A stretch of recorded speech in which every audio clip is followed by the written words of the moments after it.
Assalamualaikum warahmatullahi wabarakatuh. Waalaikumsalam warahmatullahi wabarakatuh. Alhamdulillahi rabbil alamin. Alhamdulillahilladzi an'amana bi ni'matil imani wal islam. Asyhadu an la ilaha illallah wahdahu la syarikalah wa asyhadu anna Muhammadan abduhu wa rasuluh. Allahumma asbahna ala fitratil Islam wa kalimatil ikhlas wa ala dini nabiyyina Muhammadin sallallahu alaihi wasallam wa ala millati abina Ibrahim hanifan musliman wa ma kana minal musyrikin. Salatan wa salaman daimaini mutalazimaini ala habibinal Mustafa Muhammadin sallallahu alaihi wasallam wa ala alihi wa ashabihi wa man tabi'ahum bi ihsanin ila yaumiddin. Amma ba'du, para peserta diskusi kopi hangat, Bapak dan Ibu sekalian, dimanapun berada, Alhamdulillah kita bersyukur kepada Allah Subhanahu wa taala pada pagi ini kita bisa menghadiri acara rutin kita, yaitu diskusi tentang pemikiran politik dan juga diskusi tentang pemikiran Islam yang kita sepakati namanya adalah diskusi kopi hangat. Bapak dan Ibu sekalian, pada pagi ini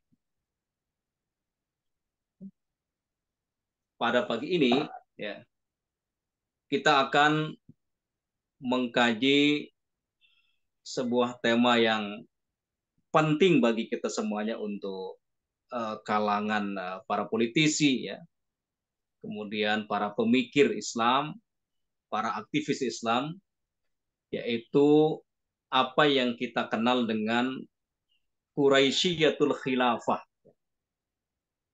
Nah, apa dan bagaimana Quraisyiyatul Khilafah?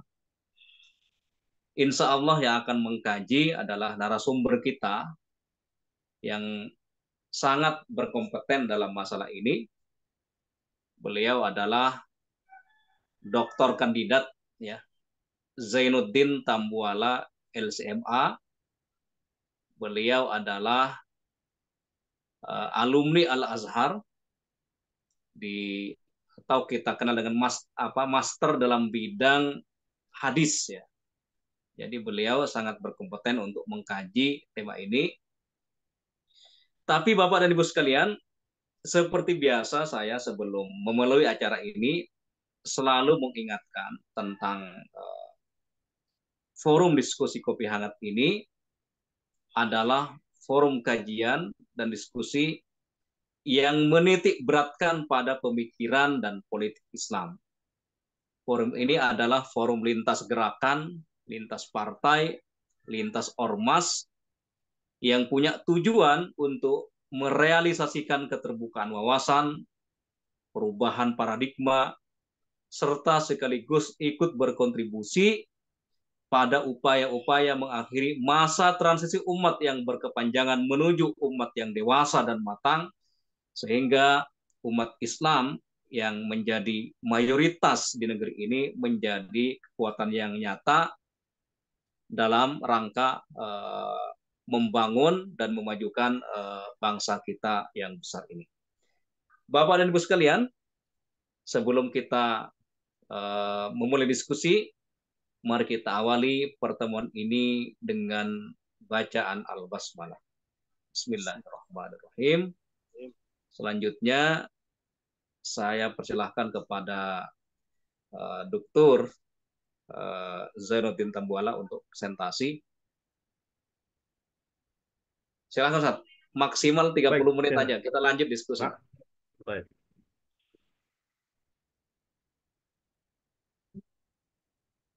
Afwan. Assalamualaikum warahmatullahi wabarakatuh. Waalaikumsalam warahmatullahi wabarakatuh. Assalamualaikum warahmatullahi wabarakatuh. Ahlan wa sahlan bikum jami'an fi hadzal yaum, di hari yang cerah ini, di hari Kamis. Insyaallah penuh keberkahan yang penuh Kamis ini. Syekh Muzaffar, Syekh Rahim, Syekh Rahman, dan para masyayikh, masyayikhat semuanya. Tibtum wa tawa mamsak wa tabawa'tu minal jannati. Alhamdulillah wassalatu wassalamu ala Rasulillah wa ala alihi wa sahbihi wa mawalah wa ba'd. Alhamdulillah hari ini saya mendapatkan amanah dari kita semuanya untuk menjadi presenter di mengambil bagian dari bagian pahala kita di kesempatan Kamis pagi. Seperti yang disampaikan oleh Dr. Rahman tadi, ada materi yang berjudul Telaah Kritis terhadap Quraisyatul Khilaf. Namun sebelumnya saya mohon maaf tadi sudah disanjung, mendapat 2 sanjungan pagi hari ini. Yang pertama yang sangat berkompeten dan ini bait ini. Nasallallahu taufiq wal afu wal afiyah. Yang kedua, kita sudah dinobati dokter ini sebelum kita dokter ini. Mudah-mudahan bi'tibari masa yakun insya Allah. Amin, amin, insyaallah.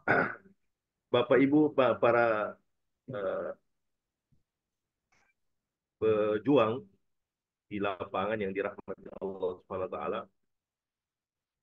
Pak Rahman bisa dihadirkan itu materi ini.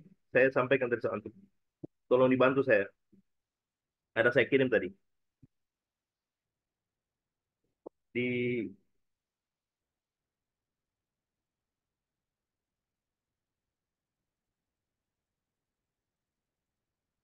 ada beberapa PowerPoint tadi, beberapa PowerPoint. Nah, PowerPointnya, PowerPoint.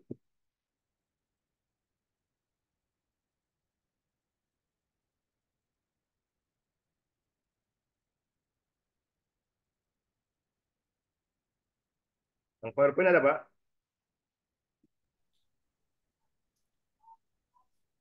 Belum ya? Menarik juga, Ji. Atau langsung aja sambil nyiapkan. Baik, baik.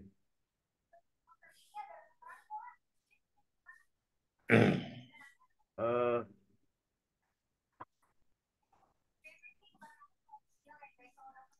judul ini sebenarnya adalah sesuatu yang sudah lama menjadi benak pikiran saya, sehingga saya mencari beberapa sumber gitu.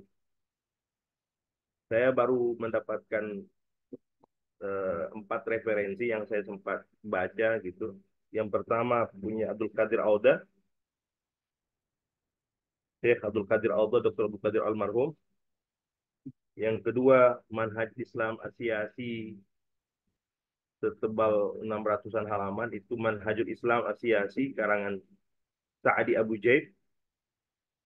Yang ketiga punyanya Fiqhut Tamkin, punyanya Ali As-Salabi.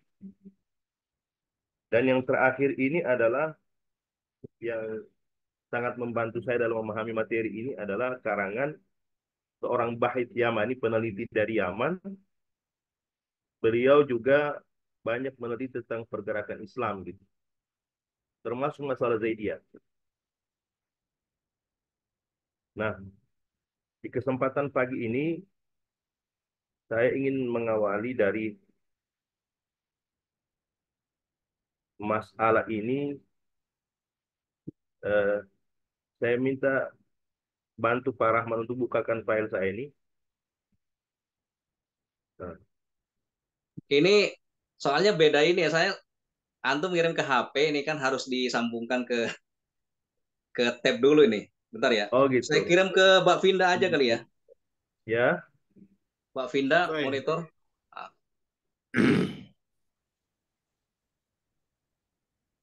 Bisa saya berlanjut dulu, Dokter. Iya, Menjelaskan. baik.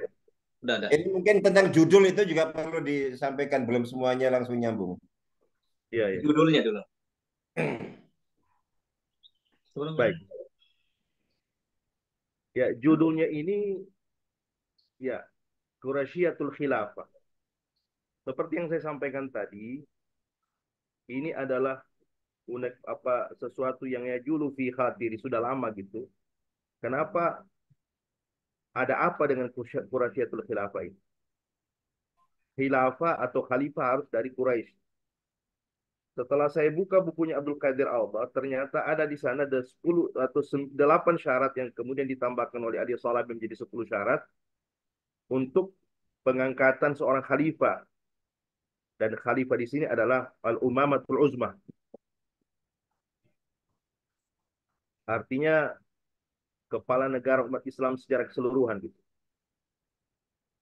Maka saya dapati di sana beliau menyebutkan 8 syarat untuk tansibul khilaf, penegakan penobatan khalifah itu, dan salah satunya adalah dari Bani Quraisy, dari suku Quraisy. Di situ beliau mengatakan ini adalah syarat mukhtalafun fihi.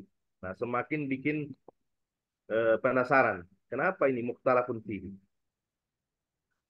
Jadi ada terjadi perbedaan pendapat di kalangan para ulama terkait dengan Quraisyatul Khilaf. Namun sebelumnya saya ingin menyampaikan apa itu Quraisy.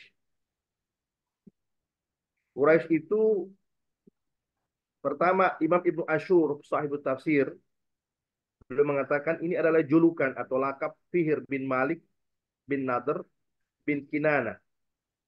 Menurut beliau, pendapat ini adalah pendapat mayoritas ahli nasab. Dan masih menurut beliau pula, pendapat yang sahih tentang Quraisy merupakan tasgir dari kata kirsh, yang merupakan nama ikan hiu yang kuat serta ditakuti ikan-ikan lain dan kapal-kapal yang berlayar di laut. Jadi secara bahasa diambil dari kirsh, ikan hiu yang ditakuti oleh ikan-ikan lain. Dan begitulah adanya seorang yang bernama Fihr bin Malik ini atau Nadr bin Kinan. Lalu siapa Quraisy ini dan di mana mereka? Suku Quraisy ini adalah dari keturunan Bani Nadir bin Kinana bin Khuzaimah bin Mudrika sampai nanti kepada Nabi Ismail alaihissalam, dan merupakan kakek ke-13 dari Nabi Muhammad Rasulullah SAW. Sementara Rasulullah SAW sendiri adalah Muhammad bin Abdullah bin Abdul Muttalib, Ibnu Hashim, Ibnu Abdi Manaf, Ibnu Qusay bin Kilab bin Murrah bin Ka'ab bin Lu'ay bin Ghalib bin Fir bin Malik bin Nadar bin Kinana. Jadi di sini. Maka yang disebut Quraisy itulah dimulai dari An-Nadar lalu turun ke anak cucunya. Bukan mulai dari keturunan Kinana atau semua yang berada di atasnya, tapi dimulai dari Nadar. Ada juga pendapat lain mengatakan Quraisy adalah keturunan Fihr bin Malik bin An-Nadar. Maka yang bukan keturunan Fihr bukan Quraisy, bukan termasuk Quraisy. Nah, menurut Imam Al-Qurtubi sahibut tafsir, mufassir, pendapat yang paling sahih adalah pendapat yang mengatakan bahwa Quraisy adalah keturunan dari An-Nadhr. Jadi kalau kita lihat silsilah itu dari semuanya di situ masuk Sayyidina Umar, Sayyidina Utsman, Sayyidina Abu Ubaidah Al-Jarrah, semua masuk, apalagi Ali bin Abi Thalib. Lanjut, mengapa harus mereka gitu? Nah, ini pertanyaan yang sengaja saya munculkan untuk menjawab kepenasaran saya gitu. Ada satu hadis Rasulullah SAW yang menyebutkan keistimewaan dari Bani suku Quraisy ini. Hadis ini diriwayatkan Imam Bukhari dalam tarikhnya, Imam Hakim, dan beliau menilainya hadis sahih atau Tabrani, Imam Mardawi, Al-Baihaqi dalam kitab Al-Khilafiyat, dari Ummu Hani binti Abdul Abu Talib. Ini adalah ammah Rasulullah. Rasulullah bersabda, saya bacakan artinya saja, Allah memuliakan kaum Quraisy itu dengan 7 hal yang tidak diberikan kepada siapapun sebelum dan sesudah mereka. Yang pertama, aku dari kalangan mereka. Dalam redaksi lain, kenabian ada pada mereka. Yang kedua, kekhilafahan ada pada mereka. Yang ketiga, penjaga pintu Ka'bah atau al-hijabah ada pada mereka. Yang keempat, pemberi minum jamaah haji as-siqayah ada pada mereka. Yang kelima, mereka ditolong dan diselamatkan dari pasukan gajah. Yang keenam, mereka menyembah Allah selama 7 tahun. Dalam redaksi lain selama 10 tahun. Saat tidak ada kaum selain mereka yang menyembahnya. Yang ketujuh, yang terakhir, suku ini diturunkan satu surah dalam Al-Quran yang tidak pernah disebutkan sebelumnya. Atau disebut dengan selain mereka gitu. Yaitu surat Ila fi Quraisy. Ini diambil dari Durul Mansur, fi Tafsir bil Mansur, karangan Imam Asyuyuti. Lanjut, nah ini kita masuk semakin menukik tentang khilafah. Ada hadis Rasulullah SAW yang cukup panjang yang populer ini. Hadis Rasulullah SAW yang menyebutkan diriwayatkan oleh eh, Hudzaifah. Saya bacakan terjemahan saja. Hadis riwayat Sulaiman At-Tayalisi telah meriwayatkan sebuah hadis kepada kami di mana ia berkata, Daud bin Ibrahim Al-Wasiti telah menuturkan kepadaku berkata, Habib bin Salim telah meriwayatkan sebuah hadis dari Nu'man bin Bashir, Nu'man bin sahabat ini, di mana ia berkata, kami sedang duduk di masjid bersama Rasulullah SAW Nabi. Bashir adalah seorang laki-laki yang sedikit bicara. Lalu datanglah Abu Tha'lab Al-Khusani, seraya berkata, wahai Bashir bin Sa'ad, apakah kamu hafal hadis Nabi yang berbicara tentang para pemimpin? Uzaifah menjawab, saya hafal. Nabi bersabda,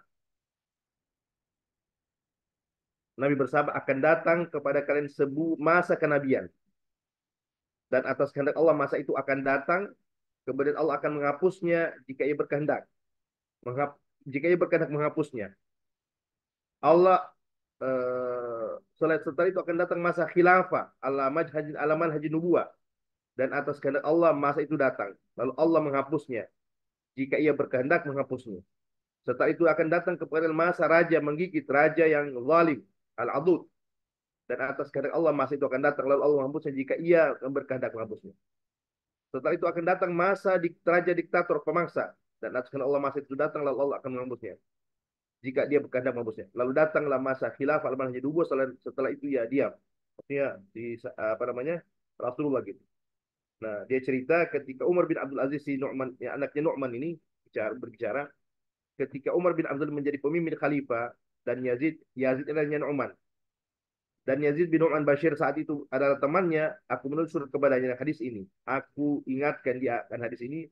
Aku katakan kepadanya, sesungguhnya aku berharap ia, jadi Ibnu Umar, menjadi Amirul Mukminin setelah raja yang lalim dan diktator. Surat ini kusampaikan kepada Umar bin Abdul Aziz, lalu beliau pun merasa gembira dan tertarik kepadanya.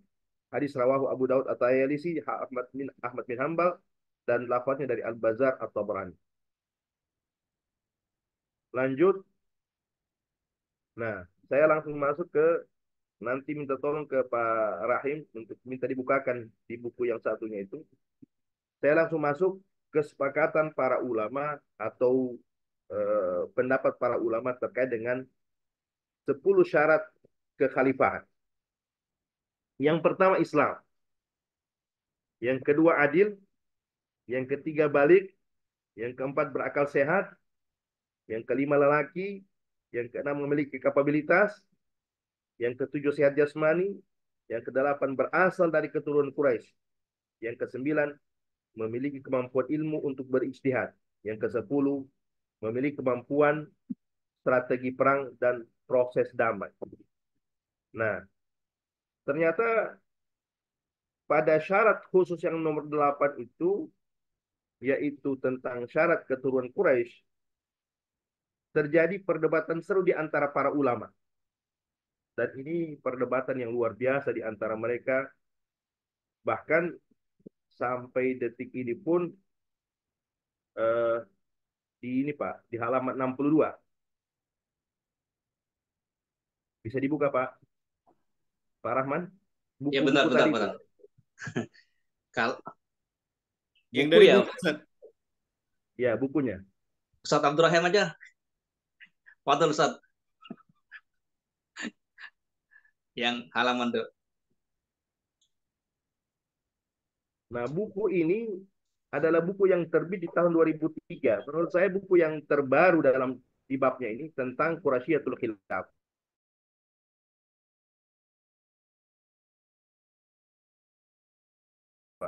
Dia cukup detail menjelaskan, bahkan membahas sehingga pada kesimpulan yang sangat fleksibel, terbuka gitu. Padahal ketika saya membaca bukunya Abdul Qadir Alba, itu tidak terdapat pembahasan ini di sana. Dan juga ketika membaca bukunya setebal 600 halaman itu ada di situ Quraisyatul Khilafah, dia justru membela pendapat yang jumhur ulama. Tapi yang ini, dia mendiskusikan, halaman 63. Mendiskusikan tuntas, bahkan menurut saya secara objektif. 63. iya benar Ustadz, Ya. 63, 58. Ini ya. Oke, ya. Satu lagi. Ah, ya. Ah, dia mulai dengan Quraisyatul Khilafah ini bagaimana pandangan para sahabat. Karena ini bermula dari peristiwa yang sangat fenomenal pada saat itu. Ketika Rasulullah SAW wafat, ada peristiwa yang dikenal dengan Bani Thaqifah. Di mana ketika Rasulullah wafat, para kaum Ansar berkumpul mengelilingi panglima mereka atau pemimpin mereka yang bernama Sa'ad bin Ubadah. Mereka berkumpul dalam rangka mencari siapa yang akan mengganti Rasulullah SAW. Ternyata dalam bab ini, apa yang mereka inginkan sampai ke telinga Sayyidina Umar, lalu Sayyidina Umar mengajak Sayyidina Abu Bakar untuk melihat apa yang sedang terjadi di Bani Thaqif. Mereka pun berangkat ke sana, dan ternyata di sana mereka sudah bertemu dengan sekumpulan orang-orang Ansar yang berkumpul sedang membahas apa setelah baginda Rasulullah SAW. Itu adalah momen yang sangat penting dalam sejarah Islam, yang akibatnya atau rembetannya sampai di hari ini. Karena ternyata di situ terjadi peristiwa para sahabat berdiskusi, bahkan diskusinya sampai sangat sangat alot, sehingga saat Ibnu Ubadah itu berdebat mereka, yang pada akhirnya ketika Sayyidina Abu Bakar dibaiat, saat Ibnu Ubadah ini enggan untuk membaiat Sayyidina Abu Bakar, bahkan sampai kepada zaman Sayyidina Umar pun beliau tidak mau membaiat kepada Sayyidina Umar, sampai beliau wafat di zaman Sayyidina Umar tidak berbaiat kepada Sayyidina Umar. Karena kenapa? Ternyata Al-Qurasyiyah ini di pandangan para sahabat tidak menjadi ijma di antara mereka. Terbukti orang-orang Madinah saja tidak sampai perkara itu ke mereka. Atau mungkin memahaminya lain gitu. Nah, itulah di sini disebutkan, kalau kita kembali kepada sahabat dalam masalah ini, kita akan mendapatkan permasalahan merupakan warisan secara kabilah. Dan dia merupakan walaisa ka'asl syar'i. Ini penting sekali. Nah, dan ini tunjukkan apa yang terjadi di Saqifah secara jelas, bahwasanya ala anna lam yakul sahabat irsyadun syar'i ila hawiyatil khilafah. Para sahabat tidak punya arahan secara syar'i kepada hawiyatul khalifah. Bal lam yakul lan tawjihun syar'un mulzim sadara biwujubi nasbil khalifah. Tidak pernah mereka paham ada arahan secara syar'i yang mewajibkan, mengharuskan adanya kewajiban untuk mengangkat khalifah. Itu di antara para sahabat pada saat seperti itu. Sehingga mereka, akhirnya Abu Bakar pun mengambil inisiatif, didorong oleh Sayyidina Umar, sehingga ada kata beliau di sini, Ja'an Abu Bakar anahu qal inda mautihi, ketika beliau meninggal dunia, apa kata Sayyidina Abu Bakar?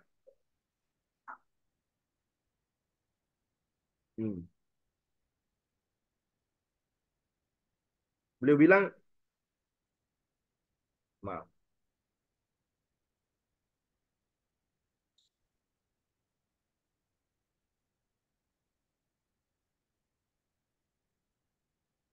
Beliau bilang, wadatu anisa'atu Rasulullah SAW liman hadal amr. Saya sangat berkeinginan ketika itu Rasul akan menanyakan kepada Rasulullah, seandainya, untuk siapa sebenarnya perkara ini? Fala yunazi'u ahadun. Tetapi kan tidak terjadi sebelumnya. Wa wadatu anni kuntu sa'altu halil ansari fi hadzal amr sabab. Apakah bagi Ansar dalam perkara ini merupakan ada hal yang menyebabkan menguatkan itu? Ini menunjukkan bahwa kalau riwayat ini benar, anna qasral khilafah fi Quraisyin lam yakun ma'rufan an Nabi SAW. Jadi tidak dikenal penetapannya dari baginda Rasulullah SAW, siapanya gitu. Sementara perkara Abu Bakar mengingatkan di peristiwa di Saqifah itu adalah dalam hal sekedar mengingatkan. Wa anna tadzkir Abu Bakar di makanat Quraisyin kana mujarrad ra'in lagir. Tidak lebih daripada itu. Hanya pendapat beliau. Lalu pendapatnya Sayyidina Umar bin Khattab. Ketika beliau menjelang wafatnya adalah karena beliau ditusuk, ya. Beliau mengatakan atau dikatakan kepada dia, ya Amiral Mukminin, lau stakhlafta, seandainya engkau mengangkat khalifah gitu. Kepada siapa? Qala man astakhlif. Lalu dia pun berkata, lau kana Abu Ubaidah al-Jahayyan astakhlaftuhu. Seandainya Abu Ubaidah al-Jarrah hidup, saya akan mengangkatnya. Kalau Tuhan menanyakan kepada saya akan jawab, Nabimu telah berkata, innahu aminu hadhihi ummah. Dia pun mengatakan, laukana Salim maulah Abi Hudzaifah hayyan. Nah, asyahid di sini adalah Maula Salim Maula Abi Hudzaifah ini bukan Quraisy. Begitu juga dalam hadis rentetan juga hadis ini adalah dia menyebut Muaz bin Jabal. Kedua sahabat ini yaitu Salim Maula Abi Hudzaifah dan Muaz bin Jabal, keduanya bukan dari keturunan Quraisy. Ini menunjukkan para sahabat pada saat itu juga berpandangan bahwa Quraisyatul Khalifah ini bukan menjadi sesuatu yang ada penetapan langsung dari baginda Rasulullah Sallallahu Alaihi Wasallam. Jadi, hadza yadul an lam takun hunaka siga syar'iyyah muhaddada wa anna al-amra kana khadi'an lil-istihqaq bil kafa'ah. Nah, wa anna ma dhahaba ilahi Abu Bakar Umar min istihdar al-Quraisyah fi sijalihim al-ansar fi saqifah kana li mur'ati zuruf faqat. Jadi karena hanya faktor sikon dan kondisi pada saat. Nah, kita langsung masuk ke bagaimana para madarisul Islam, bagaimana para pendapatnya ulama-ulama di zaman dulu terkait dengan syariatul Quraisyatul Khilafah itu. Di Halaman sini berapa, Ustaz? disebutkan, tapi sebelum kita ke sana, di zaman tabi'in pun zalat an-nazriyah ini Quraisyatul Khilafah masih tetap, ya, karena apa? Menjadi konsideran utama mereka agar tidak terjadi fitnah yang meluas gitu. Jadi tetap terjaga Quraisyatul Khilafah. Tapi dengan peristiwa yang banyak gejolaknya setelah itu. Nah, sekarang kita masuk pada Al-Quraisyah Fira'il Madaris Islamiyah. Bisa ditampilkan lagi, Pak? Halaman berapa tuh? Halaman 67. Halaman 67 ya. Ya.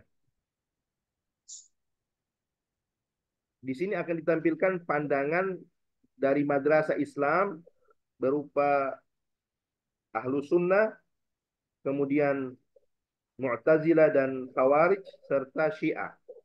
Nah, ini udah. Sip. Nah, itu yang saya bilang tadi, pandangan para ulama sangat berbeda sekali dalam masalah besar ini. Mereka dalam hal mensyaratkan nasab li sihatil imamah, mereka berpandangan berbeda. Yang pertama adalah pandangan Ahlus Sunnah. Ahlus Sunnah mengatakan bahwa Quraisyatul Khilafah itu wajib. Bahkan banyak yang membela gitu. Artinya bahkan mereka mengatakan ini ijma al-jumhur. Nah, di sini Imam Malik berpendapat, kemudian Imam Syafi'i juga berpendapat, kemudian Abu Hanifah berpendapat, ya, dikuatkan Imam Nawawi, ya, bahkan beliau punya tasyadud di situ, bahkan punya tamasuk, ya, dalam hal ini punya madrasah sunnah yang tamasuknya sangat kuat, mutasyadid bahkan Imam Nawawi ini, lalu dikuatkan oleh Ibnu Hazm dari pihak beliau punya mazhab sendiri. Itu dari pihak Ahlus Sunnah wal Jamaah.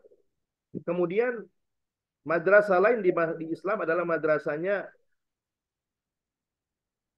madrasah Mu'tazilah serta Khawarij.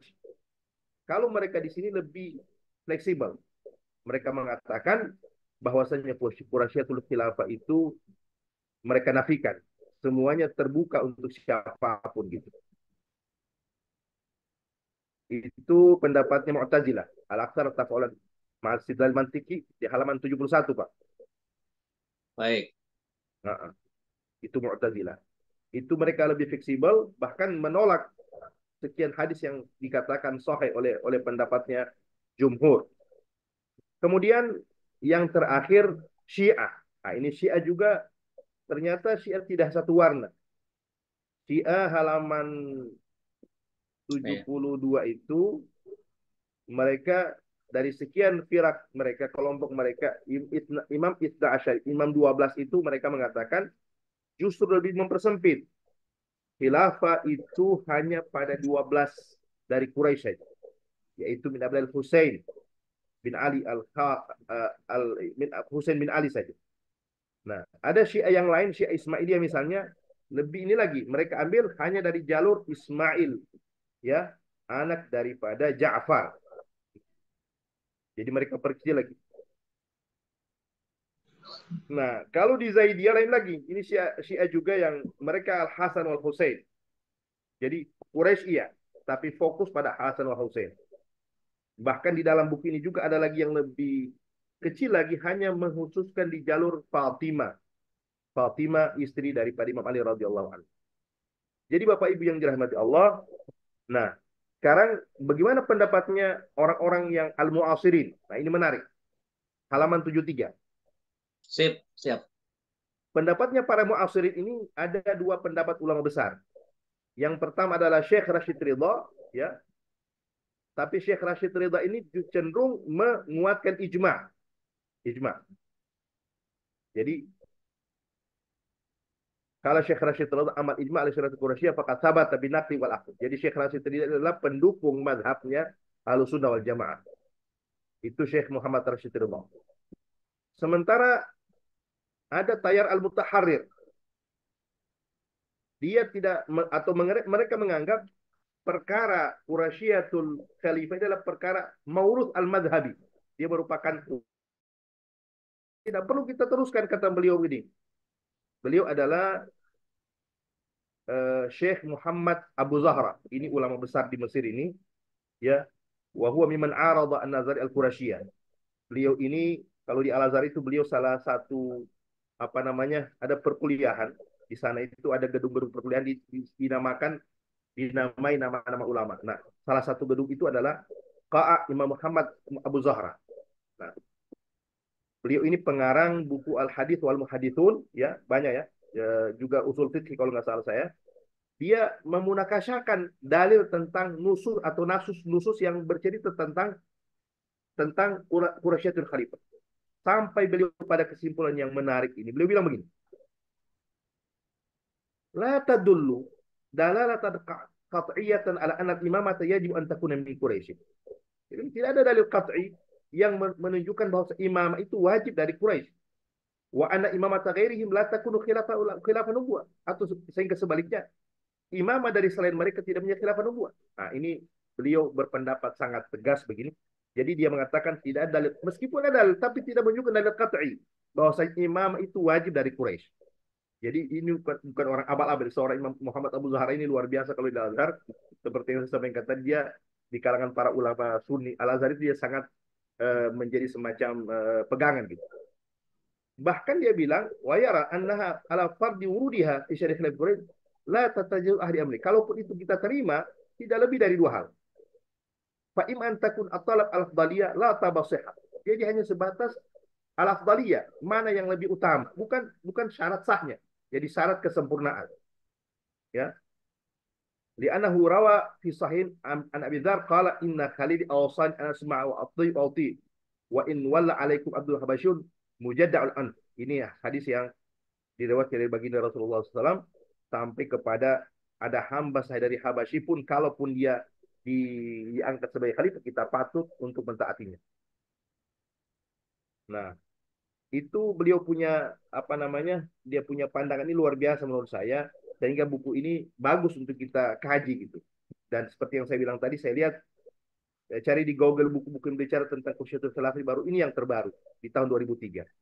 Bahkan yang menarik ini pada kesimpulan dia, itulah yang saya katakan tentang membaca kembali apa namanya? Syarat Quraisyatul Khilafah itu.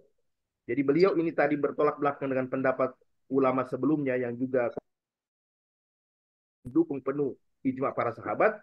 Sementara ini Syekh Muhammad Abu Zahra justru terbalik. Dia mengatakan taharur, bebas gitu. Karena dalil kata itu tidak ada sama sekali. Kalaupun ada tidak lepas dari dua hal. Itu adalah menunjukkan keutamaan saja. Kemudian nah nanti di bawah ini adalah semua nusus ya. Fajami'u hadhihi nusus halaman berapa itu, Pak? Halaman berapa? 74. 74. Ya. Nah, ini. Kata beliau, fajami'u hadhihi nusus. Nah, ini. Fajami'u hadhihi nusus. Fajami'u hadhihi nusus. Ya. Semua nas-nas ini termasuk di dalam hadis al-aimatu min Quraisy tubayyinu anna nususa fi maju'iha la tastati an takuna imamatu fi Quraisy wa annahu la tasih wilayatu ghairihim bal inna wilayat ghairihim sahihun bila syak. Gitu. Jadi hanya sebatas pengabaran dari baginda Rasulullah SAW. Nah, ini saya hanya memantik saja kita punya ini. Ini buku menarik sekali untuk kita baca kembali. Eh, Nah, saya halaman 75, Pak. Pak Rahman, Siap. beliau bilang, Wakula. "Wahadhihi khulasatu. Wahadhi khulasatun li'alimin wazil ufuq wa mufakkirin kabir min umki madrasah sunniyah fi zamanin mutaharin min satwal asabiyat kuwarsyiyah. Allati kanat tufridu ala qurra wal kutab illa alla yatajawazu ma huwa mudawwanun marsumun haula hadhihi nazariyah." Beliau bilang, ini adalah kesimpulan yang muncul dari seorang alim yang sangat luas wawasannya, mufakir kabir dari madrasah yang sangat kental, yaitu madrasah Sunni di zaman pembebasan daripada oligarki al-Asabiyah al-Qurasiyah yang sangat memaksakan diri kepada para pembaca dan kitab agar mereka tidak melebihi dari apa yang sudah tercatat secara jelas tentang nazariah ini. Jadi beliau mengatakan kita harus melepaskan bebas berpikir masalah Qurasyiyatul Khilafah ini. Nah, juga irama yang sama disampaikan oleh pemikir besar juga yang beliau bahasakan Al-Khatib Al-Mausi Al-Kabir Abbas Mahmud Al-Aqad. Ini beliau juga seirama juga mengatakan kembali kepada yang umum saja al-fahmu ala dawal kifayah salamatul. Tidak perlu beliau bilang masalah ras, masalah apa namanya khilafah itu harus kembali ke Quraisy. Beliau justru mengatakan wa yaral katsiru at-tahallul min hadza syar di asbabin katsir minha annahu syartu min syurutin muta'addidah. Inilah beberapa hal yang terkait dengan pendapat para sahabat tadi, kemudian para madrasah di era lampau, kemudian di era modern, ternyata memang hal ini masih sangat-sangat menarik untuk kita lihat kembali. Terakhir ataupun sebelum terakhir, saya masuk ke hadis-hadis yang dianggap oleh sebagian kalangan itu adalah merupakan hadis yang sahih bahkan, namun mendapatkan diskusi panjang dari Syekh ini, pengarang buku ini, bahkan pada akhirnya dia ardun naqat, pemaparan dan adilah Quraisyah. Di sini beliau mengangkat hanya 3 dalil, ya, halaman eh, halaman halaman 78, Pak, atau 79, Baik. 78 79. Hadis Anasu taba'un di Quraisyin. Ini juga hadis yang sahih, tetapi setelah dibahas oleh beliau, ternyata tidak ada secara qat'i menunjukkan tentang khilafah itu hanya terbatas pada orang-orang Quraisy saja. Itu pertama, hadis pertama, Anasu taba'un li Quraisyin. Saya tidak perlu karena sudah detail sekali belum menyampaikan, bahkan mendiskusikan hadis dari sisi sanad, dari sisi waktu sanad, dari sisi periwayatan ini ada tahun-tahunnya di situ. Dia pertemukan ternyata ini ada hadis-hadis yang loncatannya luar biasa. Dianggap ada sesuatu yang ada celah di situ. Bahkan ditambahkan oleh orang-orang yang tidak bertanggung jawab. Terus yang kedua hadis yang berbunyi, lanjut Pak. Ya. Hadis yang kedua itu hadis yang mengatakan al-a'immatu min Quraisyin. Halaman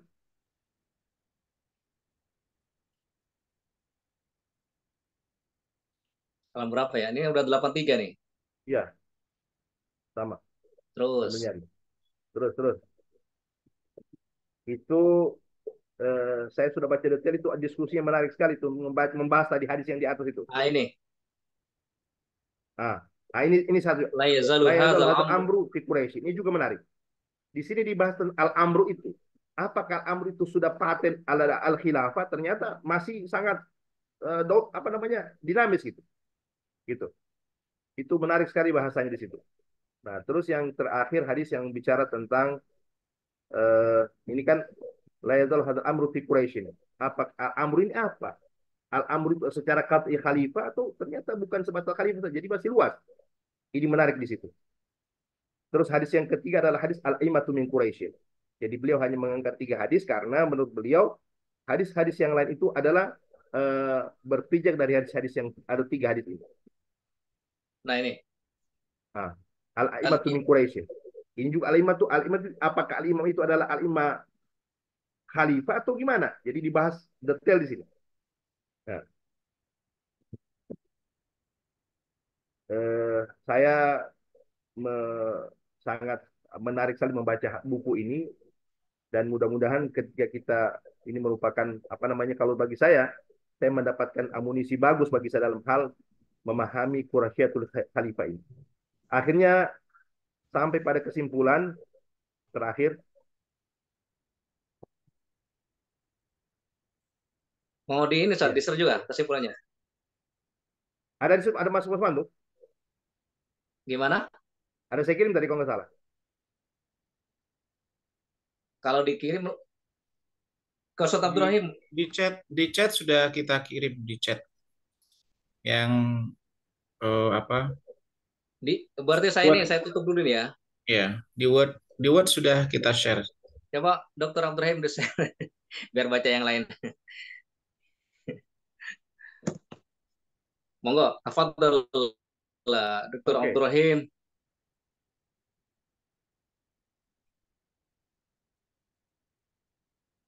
Nah, ini kesimpulannya nih.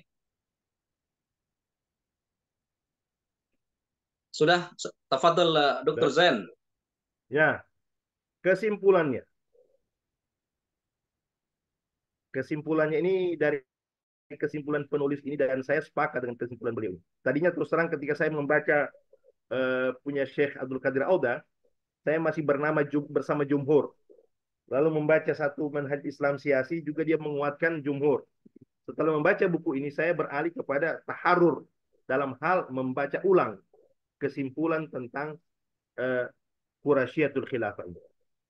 Nah, beliau bilang secara fitrah sesuai dengan aturan keagamaan bahwa segala peran yang kita lakukan dalam kehidupan ini tidak menuntut sebuah keharusan adanya sebuah ketergantungan terhadap apa yang ada di luar peran kita. Misal, skill dalam menulis atau membaca, atau hal-hal produktif lainnya, tidak tergantung pada jenis kelamin, warna kulit, atau tempat kelahiran. Sehingga sukses atau tidaknya seseorang tidak tergantung dari rahim mana dia dilahirkan atau kabilah mana dia berasal. Meskipun dapat dipastikan semua itu secara terbawi punya pengaruh, tetapi tidak menjadi determinan. Kemudian, nah secara empiris, tuntutan hidup manusia berbeda secara waktu dan tempat, yang juga menjadi pembeda dalam hal keahlian sesuai dengan entitasnya.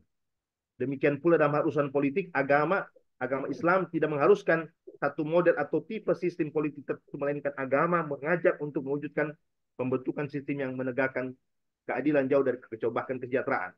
Oleh karenanya, apa yang menjadi tema pembicaraan terkait afiliasi khilafah kepada keluarga tertentu untuk mendapatkan legalitas adalah sebatas perkara yang bersifat istihadi politik yang dipengaruhi sikon tertentu tanpa harus dikaitkan dengan konteks agama. Sebagai turunannya, maka pendapat yang membolehkan khilafah atau imamah diserahkan kepada yang memiliki kompetensi dan kapabilitas dalam mengelola urusan publik menjadi pijakan utama. Hal ini disebabkan beberapa hal. Satu, Allah Ta'ala sudah mengutuk iblis laknatullah yang telah lebih dulu memproklamirkan keistimewaan ras atau atas manusia. Dua,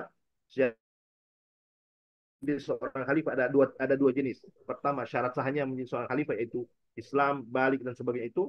Kemudian syarat kedua adalah syarat penyempurna terkait dengan nasab Quraisy termasuk di dalam. Ketiga, perkara perintah wajib tansib penobatan seorang khalifah sebutkan secara mutlak, artinya mutlak, tidak muktakir, yang memungkinkan siapapun memenuhi syarat dapat dinobatkan. Empat, dalil terkuat dari para penganut pendapat Quraisyatul Khilafah baik secara umum ataupun khusus diwakili hadis al-aimatu min Quraisyin, juga klaim ijma' adalah lemah. Dengan demikian, persyaratan Quraisyatul Khilafah hanyalah pandangan politik yang dilahirkan oleh sikon tertentu lalu dilegitimasi dengan dalil-dalil syar'i. Itu barangkali Bapak Ibu sekalian. Jadi seperti yang sampai runut saya punya pemikiran tadinya mengumpulkan ini, dan tadinya berpikiran seperti Abdul Qadir Auda, kemudian ada satu Syekh Sa'adi Abu Jaid. Ternyata setelah membaca buku ini kita perlu membaca kembali, memposisikan Quraisyatul Khilafah adalah sesuatu yang boleh tetapi dengan syarat. Karena ada satu tema di dalam buku tadi itu yang mengatakan apa namanya, Al-Quraisyah sekarang ini lagi amburadul gitu. Tergantung kapan mereka itu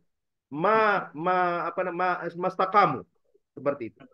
Jadi oleh karena itu dia tidak menjadi syarat yang paten. Saya kira begitu untuk mati kita semuanya. Mohon maaf atas segala kekurangan.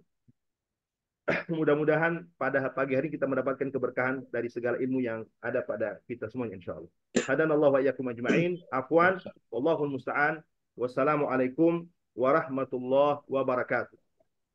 Waalaikumsalam Waalaikumsalam warahmatullahi warahmatullahi wabarakatuh. wabarakatuh. Masya Allah, Terima kasih. tabarakallah.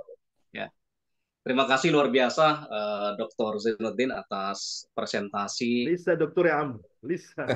Masya Allah. Korib, Koriban insya Allah ya.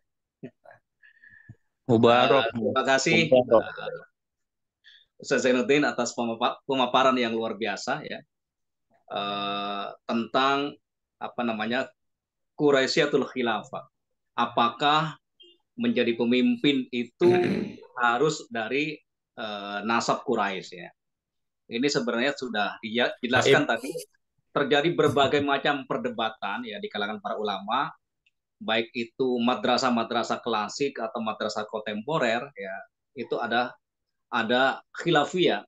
Belum lagi nanti kalau ada pendekatan makosid itu kan. Apakah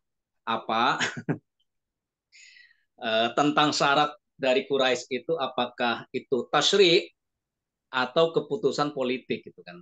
Nah, itu nanti ya kita kaji ya di situ. Baik Bapak dan Ibu sekalian, saya persilahkan untuk memberikan tanggapan dari Ustadz Muzaffar ini. Dari kok saya yang dekat dulu. Oh, kalau gitu saya persilahkan Dr. Abdurrahim untuk memberikan tanggapan tentang Quraisyatul Khilafah dari perspektif maqasid syariah nih. Biar lengkap gitu kan. Assalamualaikum warahmatullahi wabarakatuh. Waalaikumsalam warahmatullahi wabarakatuh. Jazakumullah khairan Dr. Muhammad Rahman yang saya hormati, asatidz dan ustadzat yang pada hadir pada kesempatan pagi hari ini. Bapak Ibu sekalian yang berbahagia, ini tema yang cukup menarik tentang bagaimana perspektif fikih terhadap kepemimpinan Quraisy. Karena ini termasuk tema yang dibahas di dalam kitab-kitab fikih klasik. Kalau kita bawa dalam konteks nasional, bagaimana sih politik habaib dalam konteks perpolitikan Indonesia? Juga bisa menarik juga. Saya ingin menambahkan tadi pemaparan yang luar biasa, saya rasa cukup komprehensif. Saya coba lihat di ini Ustaz, di Ibnu Khaldun. Di Ibnu Khaldun ini ada ungkapan yang cukup menarik, beberapa catatan yang disampaikan oleh Ibnu Khaldun dengan pendekatan maqasid syariah. Pada poin ini Ibnu Khaldun mengatakan bahwa innal ahkam asy-syar'iyyah kullaha la budda laha min maqasid wa hikam tashtamil 'alaiha wa tusyra' li ajliha. Bahwa setiap hukum-hukum syariat itu semuanya harus ada sisi maqasid dan hikmah di balik ketetapan hukum itu. Maka kemudian Ibnu Khaldun melihat persoalan tentang persoalan nasab, istiratun nasab al-Quraisy. Di dalam hal ini beliau mencoba menganalisa dalam perspektif pendekatan maqasid syariah. Nah, beliau ada catatan penting di sini terkait dengan sisi Quraisy, bahwa tujuan syariat dari kepemimpinan Quraisy itu tidak hanya sebatas pada mencari keberkahan saja. Bahkan beliau dalam kritik beliau bahwa tabarruk mencari keberkahan itu bukan tujuan syariah. Nah, jadi mencari keberkahan ini dalam perspektif Ibnu Khaldun ya ini, bahwa tabarruk mencari keberkahan karena ada sisi nasabnya dengan Rasulullah, laisa minal maqasid asy-syar'iyyah kama ulimat, sebagaimana diketahui. Idzan, maka kemudian beliau memberikan catatan fala budda idzan minal maslahah fi ishtiratin nasab. Nah, harus ada analisa terhadap ketentuan masalah nasab ini. Maka kemudian ketika beliau menganalisa tentang sisi nasab ini, maka beliau sampai pada kesimpulan lam najidha illa i'tibar al-asabiyah. Jadi kita kembali kepada teori tentang asabiyah, yaitu kemampuan untuk mobilisasi, kemampuan untuk menyatukan, kalau bahasanya menyatukan berbagai macam kelompok yang terbelah, kelompok yang berpotensi konflik, itu sisi asobiyah. Kemudian di situ ada sisi al-himayah wal mutalabah. Jadi ada sisi defense, ada sisi expandnya. Jadi melakukan perlindungan tapi juga bisa melakukan pemenuhan terhadap kebutuhan. Lah, sehingga yang dicegah apa? Wa yartafi al-khilaf wal furqah biwujudiha. Nah, ini hal yang menurut hemat saya cukup menarik dalam konteks perpolitikan. Kalau kita bawa dalam konteks perpolitikan di Indonesia juga cukup menarik analisa Ibnu Khaldun terkait dengan masalah Quraisyiyah ini. Wa yartafi al-khilaf wal furqah biwujudiha, sehingga tidak ada khilaf dan konflik dengan adanya ini. Lalu maka muncullah ketenangan. Wayan tazim wayan tazim hablul ulfah fiha. Lalu kemudian ada kasih sayang, keakraban. Ini cukup menarik analisa Ibnu Khaldun dari sisi dari sisi pendekatan kenapa Quraisy itu menjadi satu tema pembahasan di kalangan ulama fikih. Beliau melihatnya dalam perspektif maqasid syariah, bahwa syariat itu sangat berkepentingan untuk menjaga konsolidasi umat lah, untuk mereka saling bersepakat, mereka bersatu, warif atanazu wasyatat fima bainahum. Jadi untuk menghilangkan adanya konflik, perpecahan dan seterusnya. Maka menurut hemat saya ini poin yang cukup menarik yang disampaikan oleh Ibnu Khaldun dalam analisa beliau terkait pendekatan sisi maqasid syariat terkait konteks ketika para ulama membahas tentang Quraisy sebagai pemimpin. Kemudian juga Bapak Ibu sekalian, satu hal yang perlu kita bedakan di dalam kajian keislaman, mana syariah, yang itu yang Allah Subhanahu wa taala turunkan, sebagaimana Rasulullah SAW sabdakan sebagai ketetapan-ketetapan agama. Kemudian yang kedua, mana wilayah fikih, yang di situ ada ruang istihad bagi fuqaha. Kemudian yang ketiga, tarikh. Nah, sejarah. Kadangkala tidak sedikit dalam kajian-kajian fikih itu kesimpulan hukum itu diambil dari adat, budaya, kemudian realitas sosial, yang kemudian ketika kita masuk dalam realitas sosial yang berbeda, itu perlu kita kaji ulang. Contoh sederhana lah, misalnya dalam kajian fikih misalnya, yang masak di rumah itu kewajiban suami atau istri misalnya.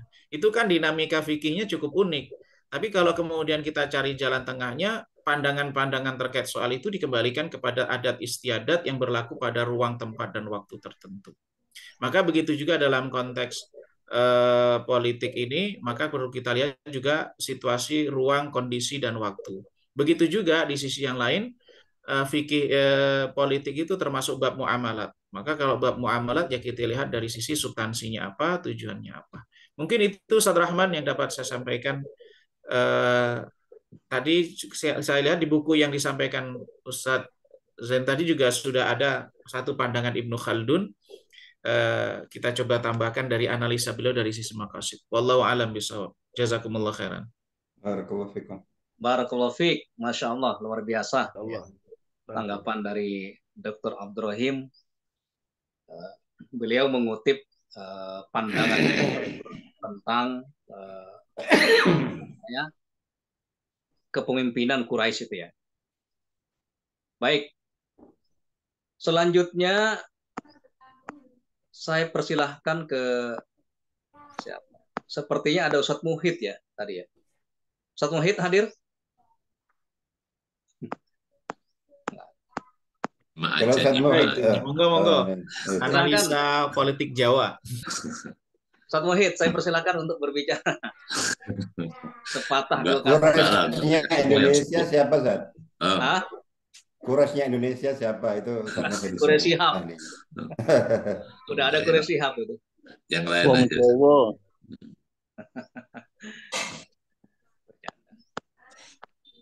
Oke. Boleh saya, Ustaz? Ya silahkan. Ini untuk nunggu yang lainnya aja. Silahkan. Ted. Waalaikumsalam. Waalaikumsalam. Alhamdulillah wassalatu wassalamu ala sayyidina Rasulullah wa ala alihi wa sahbihi wa la hawla wa la quwwata illa billah, amma ba'd. Para asatidzah dan ustazat, para dakatirah yang dirahmati Allah Ta'ala, beberapa poin singkat saja. Yang pertama, ini tema yang diangkat oleh Ustaz Zain, ini tema yang kalau dibahas kaji panjang dan luas. Ini dua tema yang potensi khilafnya besar sebetulnya. Yang pertama tema khilafahnya sendiri. Jadi kepemimpinan khilafah itu juga kan dalam perdebatan yang luas sejak dulu juga. Artinya bahwa terkait dengan bagaimananya, apakah hadis-hadis tentang khilafah itu kalau dalam konteks bahwa umat ini harus memiliki kepemimpinan, itu semua sepakat. Tapi kepemimpinan seperti apa? Apakah juga kemudian tekstual harus dalam bentuk sistem khilafah yang khalifahnya dipilih oleh Majelis Syuro. Majelis Syuro itu ahlul hali wal aqd, dan bagaimana itu panjang sekali seperti itu, dan perdebatannya panjang. Itu satu. Yang kedua tentang bahwa yang memenuhi syarat menjadi khalifah atau pemimpin imam itu faktor kekureisyan itu apakah itu mutlak atau tidak. Tadi untuk bagian ini sudah dibahas. Intinya dua tema besar itu sebetulnya dalam tema khalifah itu. Nah, terkait dengan ini, terkait dengan apa? Dengan pensyaratan nasab Quraisy untuk kepemimpinan berdasarkan hadis-hadis. Ya, seperti ini memang tadi sudah dipaparkan oleh Ustaz Zain. Jadi beberapa pandangan ulama klasik maupun kontemporer, ini akan yang seperti ini itu akan selalu ada, dan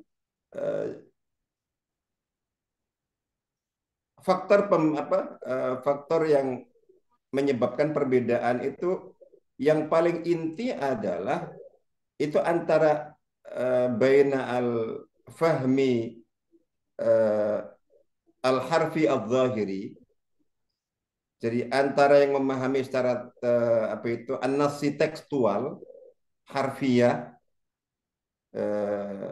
seperti itu, alamat fi Quraisy, min Quraisy dan seterusnya itu udah pokoknya ini Quraisy.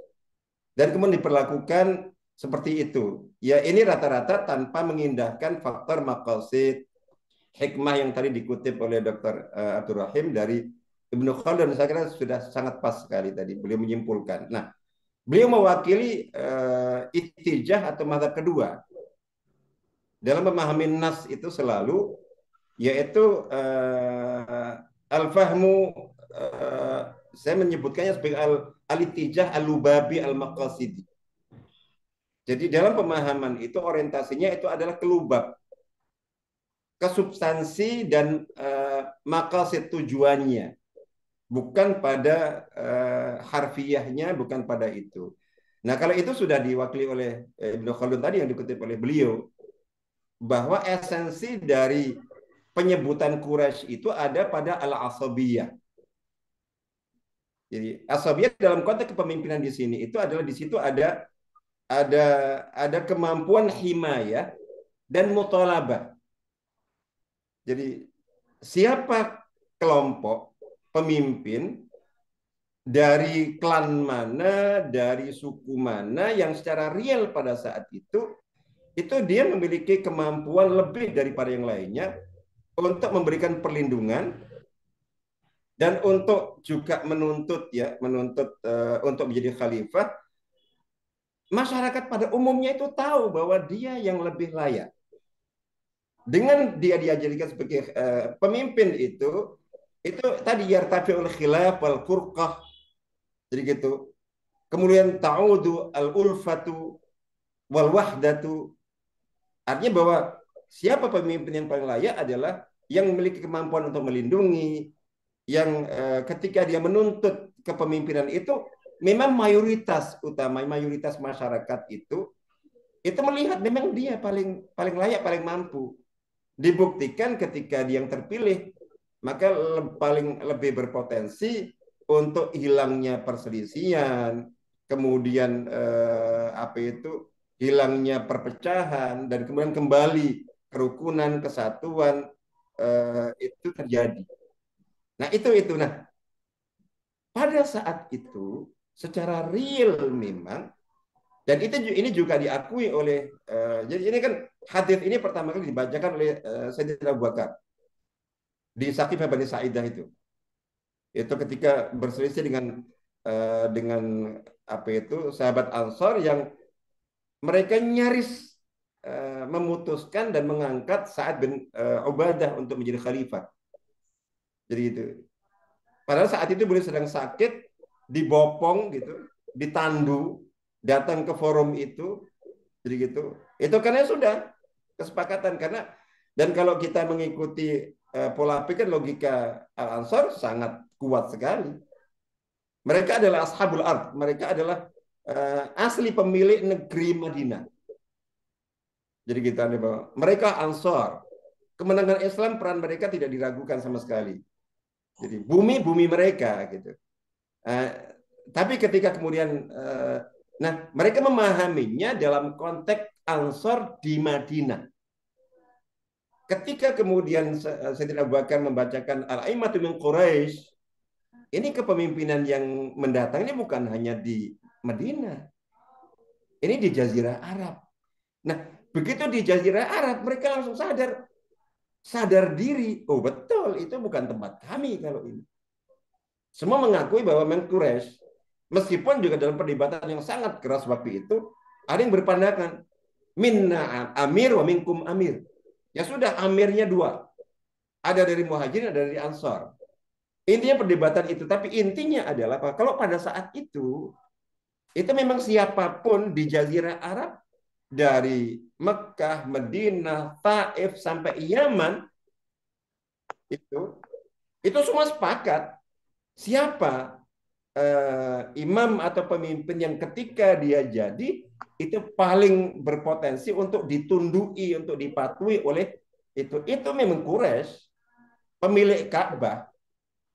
Itu semuanya tahu, makanya mengapa kabilah-kabilah pada iri itu karena itu gitu. Nah, itu saat itu. Tapi ketika ini kemudian dijadikan sebagai dalil umum berlaku, ini syarat yang pokoknya ke depan khalifah harus seperti itu. Ini saya kira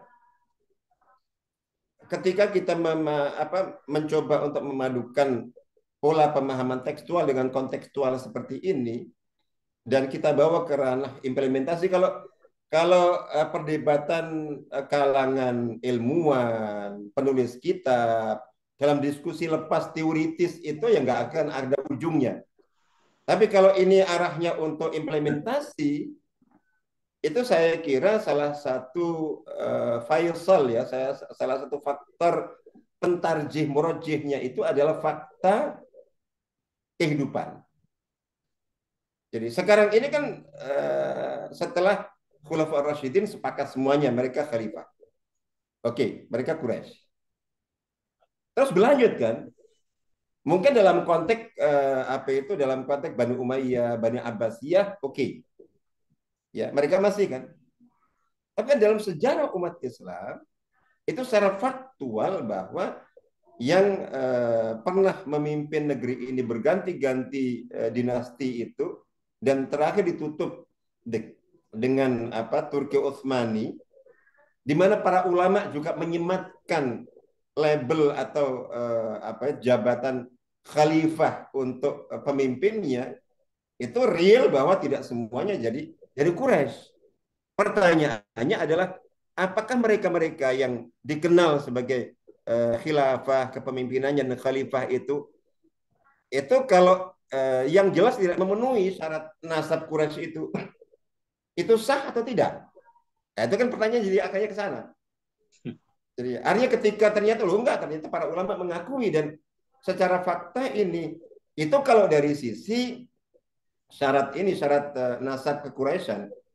Kalau kita masukkan syarat-syarat yang lainnya yang seperti disebutkan oleh Imam Al-Mawardi, tadi disebutkan bahwa syaratnya mustahid, soleh, itu kebanyakan mereka itu gugur. Tapi toh para ulama itu tetap menyematkan apa itu jabatan khalifah pada mereka. Jadi saya kira itu mungkin salah satu pentarjih ya ketika kita bahas. Jadi tadi kan memang Ustaz Zain membahasnya lebih pada ini pada diskusi wawasan pemikiran.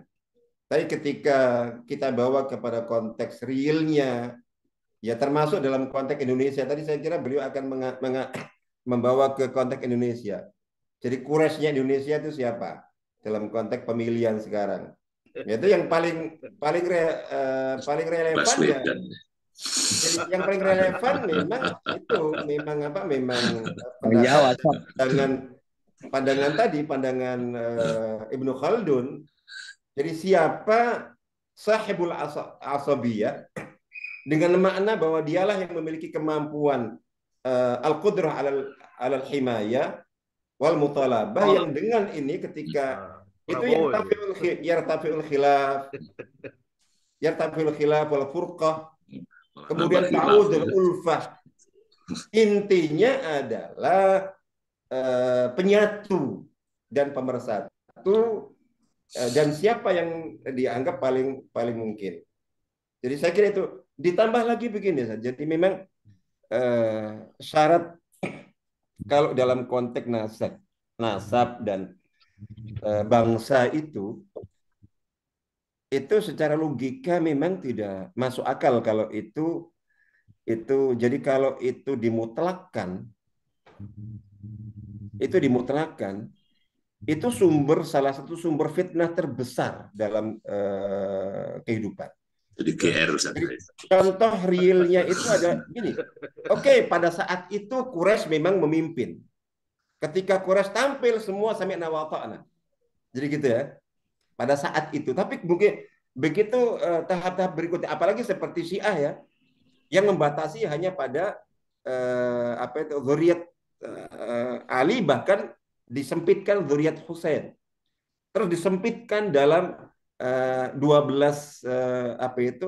imam itu hanya jadi sumber fitnah. Kalau itu dari Nabi, itu fitnah terbesar untuk Nabi itu adalah ini. Itu fitnah terbesar untuk Nabi adalah ini. Karena apa? Itu tadi, secara fakta mereka tidak punya himayah dan ghalabah itu. Jadi gitu. Ketika ini dimutlakkan, diwajibkan, diharuskan, akhirnya ngelawan dan pertumpahan darah nggak karu-karu itu gara-gara itu. Kalau antum ingat atau baca, salah satu alasan Banil Abbas ya, Abbasiyah merebut kekuasaan Bani Umayyah itu kan karena ada nas hadis. Sama juga. Ada nas hadis yang berpihak ke mereka. Itu yang jadi dalil. Pokoknya harus kami, dan akhirnya mereka menghabisi keturunan Bani Umayyah. Itu seandainya bayi ketangkep itu oleh mereka, itu mereka bunuh. Bukan hanya merebut kekuasaan. Jadi itu seperti itu dah. Itu karena